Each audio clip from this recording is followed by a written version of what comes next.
যে বিগত জালেম সরকারের সময় এদেশের আলেম ওলামাগণ সবচেয়ে বেশি নির্যাতিত হয়েছে এবং 24-এর গণঅভ্যুত্থানে মাদ্রাসা ছাত্র এবং আলেম ওলামাগণ অগ্রণী ভূমিকা পালন করেছে এবং আমি দৃঢ়ভাবে বিশ্বাস করি যে যে গণভোট আসছে সে গণভোটও আলেম ওলামাগণ অত্যন্ত সাহসিকতার সাথে হায়ের পক্ষে ভূমিকা পালন করবেন এবং আমি খুব দৃঢ়ভাবে বিশ্বাস করি যে কোনো রকম জুলুম নির্যাতন ভয় ভীতি আপনাদেরকে অতীতের ন্যায় হায়ের পক্ষে এবং ন্যায়ের পক্ষে শক্ত ভূমিকা রাখতে কোনো ক্রমে বিরত রাখতে পারবে না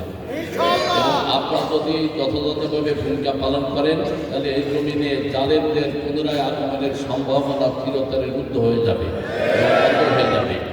আমি আশা করি যে সেই ভূমিকা আপনারা পালন করবেন